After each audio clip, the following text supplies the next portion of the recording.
Welcome student. तो हम chapter 1 operating system में हम पढ़ते हैं टाइप्स ऑफ ऑपरेटिंग सिस्टम। कितने टाइप्स ऑफ ऑपरेटिंग सिस्टम होते हैं? तो देखो बेसिकली जो है ऑपरेटिंग सिस्टम जो है वो ब्रॉडली दो कैटेगरी में क्लासिफाई किया गया। दो कैटेगरी, एक तो character user interface operating system, एक होता है graphical user interface operating system CUI and GUI। Broadly इन्हीं दो कैटेगरी में क्लासिफाई किया गया, ठीक है ना। तो अब हम पढ़ते हैं कैरेक्टर यूजर इंटरफेस के बारे में, ठीक है ना। In CUI based operating system the user interacts with the computer with the help of some predefined commands, ठीक है ना। CUI में जो यूजर है, यूजर मतलब जो हम लोग हैं, वो कंप्यूटर के साथ कैसे इंटरेक्ट करेंगे, कुछ प्री डिफाइंड कमांड्स होते हैं, उन्हीं की मदद से हम कंप्यूटर में काम करते हैं। प्री डिफाइंड कमांड्स मतलब क्या होते हैं कि बेसिकली कंप्यूटर में वो पहले से डिफाइन है, हम अपने तरीके से कुछ नहीं कर सकते। जितना कंप्यूटर में कमांड दिया हुआ ये आप काम कर सकते हो, वही हम करते हैं, ठीक है ना। सिंपल है। Here the commands are executed by command line interpreter by translating them into system calls, ठीक है ना। कमांड्स कैसे एग्जीक्यूट होते हैं? कमांड लाइन इंटरप्रेटर के द्वारा। और कमांड लाइन इंटरप्रेटर क्या करता है, जो भी हमारा है, जो भी कमांड्स हैं उसको सिस्टम कॉल्स में कन्वर्ट कर देता है, ठीक है ना। जनरली सिस्टम कॉल्स का देखो बेसिकली मतलब तो ऊपर से समझ लो कि सिस्टम कॉल्स का बेसिकली मतलब ये होता है कि एक काम हुआ, एक काम चल रहा है कंप्यूटर के द्वारा। बेसिकली वो काम प्रोसेसर के द्वारा चल रहा होगा, लेकिन इतना मत समझो। एक कंप्यूटर काम कर रहा है, कंप्यूटर जब काम कर रहा है तो एक काम खत्म करने के बाद उसको दूसरा काम करना है। अब खाली तो बैठेगा नहीं, उसको दूसरा काम करना पड़ेगा। तो सिस्टम कॉल्स होते हैं, सिस्टम कॉल्स जनरेट होते हैं।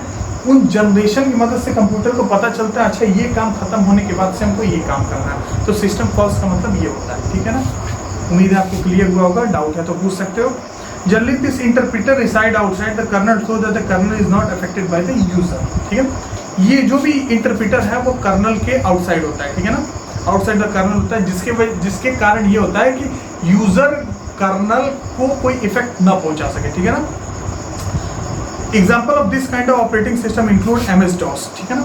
इस टाइप का ऑपरेटिंग सिस्टम जो कैरेक्टर यूजर इंटरफेस पे जो बेस्ड ऑपरेटिंग सिस्टम है उसका एक एग्जाम्पल है MS-DOS। MS का मतलब जानते हो माइक्रोसॉफ्ट होता है, माइक्रोसॉफ्ट DOS, ठीक है ना। The figure given alongside the output of dir command on an MS-DOS screen। तो बेसिकली मैं ये कहूँगा कि आप बुक्स ले लोगे तो अब जैसे मैं ये बोल रहा हूँ कि ये फिगर है, ठीक है ना। हमने dir कमांड का इनपुट जो है MS-DOS पे हमने उसको dir कमांड चलाया और उसका ये आउटपुट आया। हमने dir कमांड MS-DOS पे चलाया, उसका ये आउटपुट आया। देखो ये हो गया ये। तो आप अगर इसको ले लोगे बुक्स को तो आपको ज़्यादा क्लियर दिखेगा, ठीक है ना।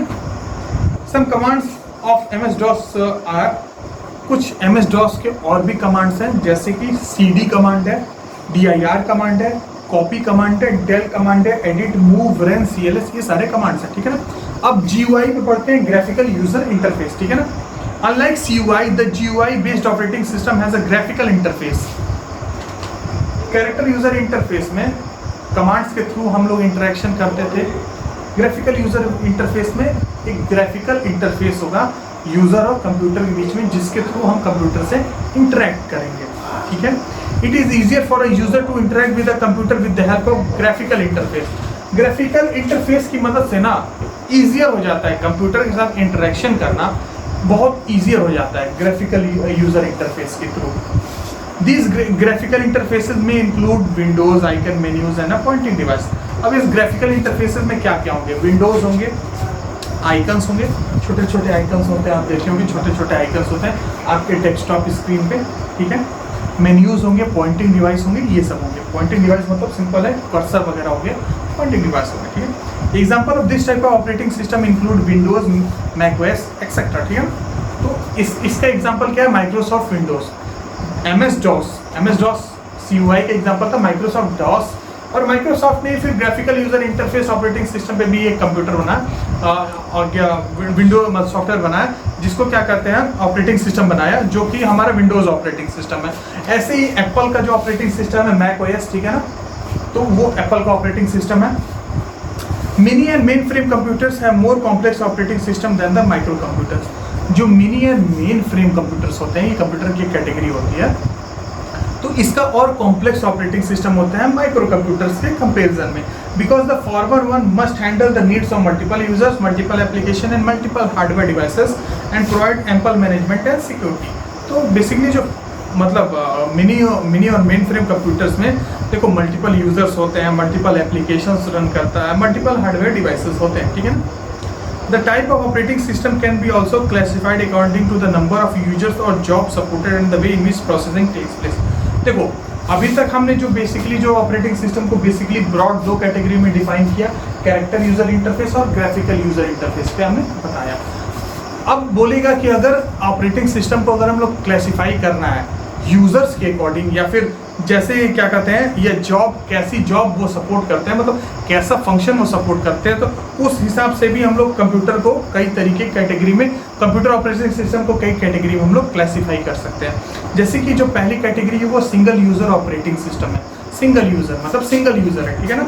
It allows only one user to access the computer at a time. इसकी मदद से क्या होता है, सिंगल यूजर ऑपरेटिंग सिस्टम में एक यूजर एक टाइम पे, एक ही यूजर एक टाइम पे उस कंप्यूटर को चला पाएगा। Example include MS-DOS and Windows 95। इसके एग्जाम्पल क्या कहते हैं, Windows 95 था और MS-DOS था, ठीक है ना। फिर आया मल्टी यूजर ऑपरेटिंग सिस्टम, ठीक है। इसमें क्या था, this category of operating system supports more than one user eight the same time. अब कोई भी एक से अधिक यूजर एक ही टाइम पर अगर जिस ऑपरेटिंग सिस्टम में काम कर सके वो था multi user operating system. The number of user depend on the hardware available and the design of the operating system. और कितने नंबर्स ऑफ यूजर होंगे ये कैसे पता चलेगा, ये पता चलेगा कि कितने हार्डवेयर उस पर अवेलेबल हैं और क्या डिजाइन है ऑपरेटिंग सिस्टम का। तो देखो Linux, Unix and Windows 7 are the example of this operating system. जो लिनक्स ऑपरेटिंग सिस्टम है, यूनिक्स ऑपरेटिंग सिस्टम है, वो इसके एग्जांपल था। विंडोज 7 भी इसी के एग्जांपल था। मल्टी प्रोसेसिंग ऑपरेटिंग सिस्टम, ठीक है ना। देखो एक बाद में तुम लोग जाओगे तो एक बहुत बड़ा डिफरेंस आएगा तुमको, मल्टी प्रोसेसिंग क्या होता है, मल्टीटास्किंग क्या होता है, इन सब का डिफरेंस पूछा जाएगा, इंटरव्यू वगैरह में पूछा जाता है, तो उसका डिफरेंस भी जानना पड़ता है। देखो तो मल्टी प्रोसेसिंग ऑपरेटिंग सिस्टम क्या होते हैं, ठीक है ना। In this type, an operating system is capable of supporting and utilizing more than one processor at a time, ठीक है ना। इसमें क्या होता है कि देखो एक से ज़्यादा प्रोसेसर को आप यूज़ कर सकते हो मल्टी प्रोसेसिंग में, ठीक है ना, एक से ज़्यादा प्रोसेसर को।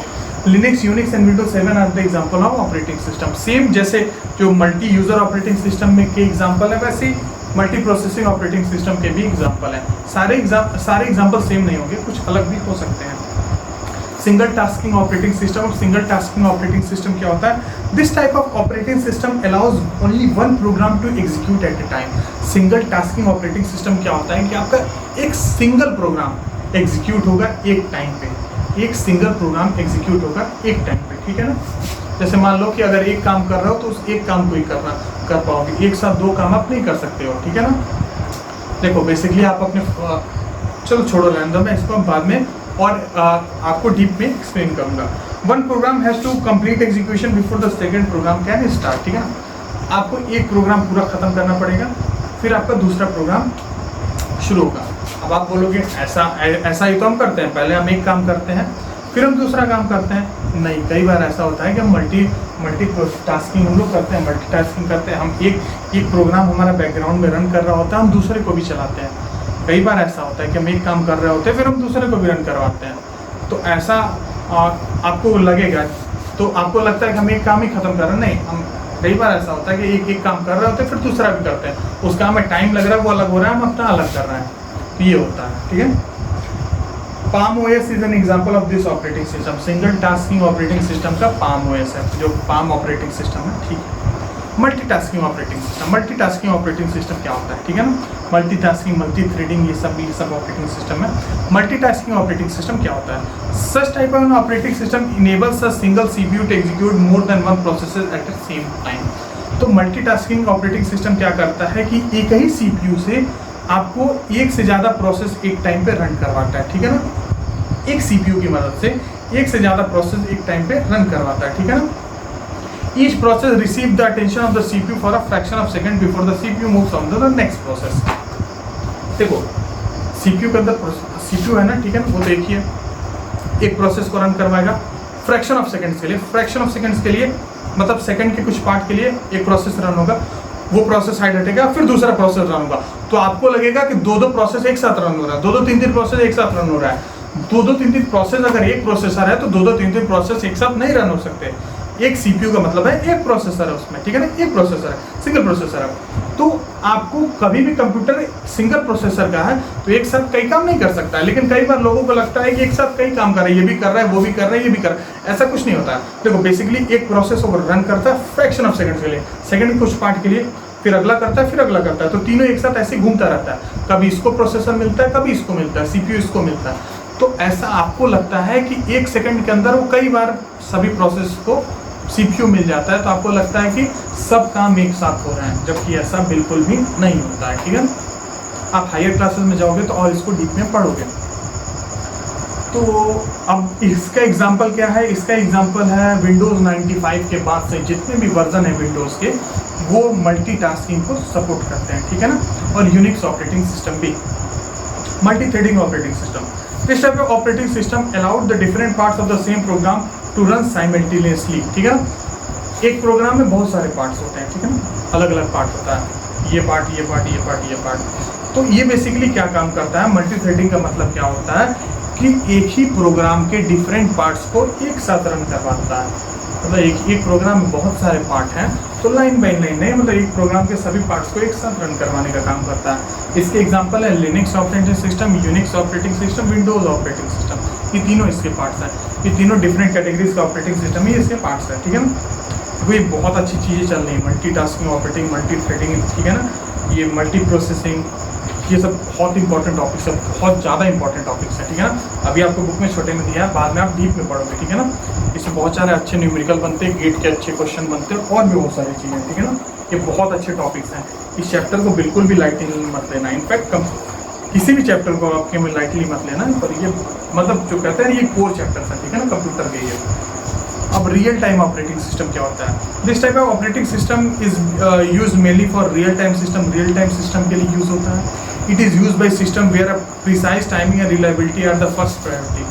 देखो बेसिकली ये किस टाइप के सिस्टम के लिए यूज़ होता है, ऐसे सिस्टम जिसमें कि प्रिसाइज टाइम, आपको कुछ गिवन अमाउंट ऑफ टाइम दिया होता है और आपको बहुत ही रिलायबल होना चाहिए, ठीक है ना, बहुत ही फ्लेक्सिबल होना चाहिए, रिलायबल होना चाहिए, मतलब भरोसेमंद होना चाहिए, ठीक है ना। आपको जो रिजल्ट है वो भरोसेमंद होना चाहिए और कम प्रिसाइज टाइम में, गिवन टाइम के अंदर होना चाहिए, तो ऐसे सिस्टम को यूज़ करते हैं। Example of real time operating system is the Linux, ये इसका एग्जाम्पल है। A fire alarm system, air traffic control system, bank inquiry system, ये आपका होता है रियल टाइम सिस्टम पे बेस्ड होता है। अब एक बात बताओ, अगर कहीं आग लगे, ठीक है ना, ये सिस्टम आग लगे तो आपने देखा होगा कि अपने आप कई जगह फिर फायर अलार्म लगे होते हैं, वो बच जाते हैं। ये रियल टाइम ऑपरेटिंग सिस्टम की एग्जांपल। अब बताओ ये रिलायबल मतलब भरोसेमंद नहीं होगा, और अगर रियल टाइम पे बेस नहीं होगा, मतलब करेक्ट टाइम पे प्रिसाइज टाइम में नहीं होगा, आग लग गई तो ये अलार्म बजा ही नहीं, तो लोगों को पता नहीं चलेगा, और बाद में जब बहुत बड़ी आग लग जाएगी तब लोगों को पता चलेगा। तो फायर अलार्म क्या होता है, बहुत ही रिलायबल होता है, बहुत ही प्रिसाइज टाइम में एक्यूरेट होता है, बहुत ज़्यादा एक्यूरेट होता है। आग लगी ये बता देता है, स्मोक कहीं से धुआं उठा ये बता देता है। ऐसे ही बैंक में अगर कुछ ऐसा होता है तो बैंकिंग सिस्टम का भी होता है, रेलवे का भी होता है, तो ऐसे कुछ भी गड़बड़ियाँ हुई तो तुरंत बताता है, तुरंत वो कॉल करता है कि ये गड़बड़ियाँ हो गई, ठीक है ना। तो ऐसे सिस्टम अगर लेट लटीफ हो गए तो बहुत ज़्यादा दिक्कत हो जाएगी, ठीक है ना। इस वजह से ये रियल टाइम सिस्टम पे बेस्ड होते हैं। टाइम शेयरिंग ऑपरेटिंग सिस्टम क्या होते हैं। This type of operating system allows many user to access a single computer, ठीक है ना। टाइम शेयरिंग का क्या मतलब होता है कि बहुत सारे यूजर हैं और एक ही कंप्यूटर को शेयर कर रहे हैं, एक ही कंप्यूटर से इंटरेक्ट हो रहे हैं, तो उसको टाइम शेयरिंग ऑपरेटिंग सिस्टम बोलेंगे। This is found with the mini और mainframe computer where more than one user need to access the computer at the same time. और ये मिनी और मेन फ्रेम कंप्यूटर में basically ये होता है कि जहाँ पे बहुत सारे यूजर्स एक ही कंप्यूटर को एक्सेस करते हैं, यूज़ करते हैं। तो इसका एग्जाम्पल क्या क्या, यूनिक्स है, विंडोज़ NT है, विंडोज़ XP है, विंडोज़ 7 इसके एग्जाम्पल है। अब देखो ये ढेर सारे मेजर ऑपरेटिंग सिस्टम है वो आपकी बुक में, ठीक है ना। MS-DOS है, MS-DOS के फीचर्स हैं, यूनिक्स के फीचर्स हैं, लिनक्स के हैं, विंडोज़ के, मैक के फीचर्स हैं, और उबुंटू भी ऑपरेटिंग सिस्टम है, उबुंटू इसके फीचर्स हैं। अभी मोबाइल ऑपरेटिंग सिस्टम है, मोबाइल ऑपरेटिंग सिस्टम के भी कुछ फीचर्स हैं। तो सारे फीचर्स मुझे नहीं लगता है बताऊँगा, ये डायरेक्ट अगर आपको फीचर्स नहीं समझ में आएंगे तो ठीक है मुझसे पूछ लेना, मैं एक्सरसाइजेस करवाऊँगा डायरेक्ट, ठीक है ना। मोबाइल ऑपरेटिंग सिस्टम के बारे में हल्का मैं आपको ब्रीफ में बता देता हूँ। देखो मोबाइल ऑपरेटिंग सिस्टम जो एंड्रॉयड है, एंड्रॉयड गूगल का एंड्रॉयड है ना, तो गूगल का एंड्रॉयड भी ऑपरेटिंग सिस्टम है, ठीक है ना, वो भी एक मोबाइल के लिए वो ऑपरेटिंग सिस्टम है, ठीक है ना। फिर ब्लैकबेरी का अलग अपना आया ऑपरेटिंग सिस्टम है।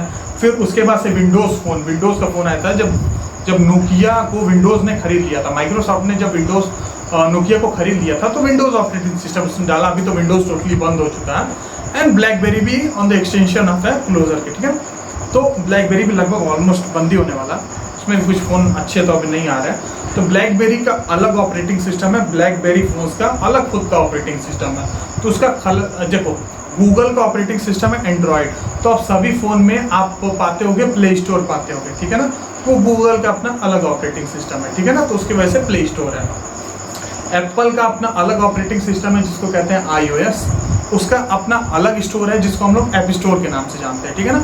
उसका अपना अलग पूरा ऑपरेटिंग सिस्टम है, एप्पल का iOS कहते हैं। उसके जो स्टोर को जैसे प्ले स्टोर है, इसमें ऐप स्टोर होता है। तो ब्लैकबेरी होता है, ब्लैकबेरी का अलग ऑपरेटिंग सिस्टम होता है, इसका भी अपना कुछ स्टोर होगा, मेरे को नाम नहीं पता। और विंडोज़ मोबाइल का भी अपना क्या कहते हैं अलग था ऑपरेटिंग सिस्टम, इसका भी एक स्टोर था, ठीक है ना। एक होता है सिम्बियन भी था, एक अलग था सिम्बियन वाले को तो था, उसमें ये भी ऑपरेटिंग सिस्टम है मोबाइल के लिए, ठीक है ना। तो बेसिकली आजकल दो ही जो है वो फेमस है, ठीक है ना, वो फेमस है। एक तो तुम्हारा है इसका एंड्रॉयड फेमस है और एक गूगल का एंड्रॉयड फेमस है ऑपरेटिंग सिस्टम, और एप्पल का iOS फेमस है। आजकल बेसिकली जो वॉर चल रहा है, ट्रेड वॉर जो चल रहा है चाइना और यूएस के बीच में, जब चाइना और यूएस सब आपस में एक दूसरे के कंपनियों को बैन कर रहे हैं, तो चाइना ने भी, तो ऐसे ही यूएस की कंपनी गूगल ने भी चाइना की कंपनी हुआवे को बैन कर दिया। तो हुआवे पहले एंड्रॉयड ऑपरेटिंग सिस्टम पे काम करता था, हुआवे, ठीक है ना। हुआवे बहुत ही चाइना की मतलब फ्लैगशिप कंपनी है, ठीक है, हुआवे। तो उस फ्लैगशिप कंपनी हुआवे चाइना की, तो उसने गूगल ने हुआवे को बैन कर दिया। ऑनर हुआवे का ही ब्रांड है तो बैन कर दिया। तो हुआवे का जो खुद को ऑपरेटिंग सिस्टम उसको क्रिएट करना पड़ा। पहले हुआवे उसका यूज़ करता था, गूगल का भी ऑपरेटिंग सिस्टम एंड्रॉयड यूज़ करता था। तो अब जब गूगल ने उसको बैन कर दिया तो उसने फिर हुआवे ने भी अपना एक अलग ऑपरेटिंग सिस्टम डेवलप कर लिया, ठीक है ना। तो ऐसे मोबाइल में भी ढेर सारे ऑपरेटिंग सिस्टम है, पर बेसिकली इंडियन मार्केट को देखते हुए एंड्रॉयड ज़्यादा फेमस है, एंड्रॉयड ऑपरेटिंग सिस्टम। आप यूएस में चले जाओ, जो कंट्री रिच कंट्रीज में आती है, जो डेवलप कंट्रीज में आती है, वहाँ iOS ऑपरेटिंग सिस्टम फेमस है, ठीक है ना। तो अभी के लिए बस इतना ही, ठीक है ना, कुछ खास फीचर्स नहीं है इसके। तो यह पढ़ लेना मोबाइल ऑपरेटिंग सिस्टम और इसका कंप्यूटर ऑपरेटिंग सिस्टम, ठीक है ना। हम इसके अगले वाले में एक्सरसाइज को डिस्कस करेंगे। तो आज के लिए बस इतना ही, थैंक यू।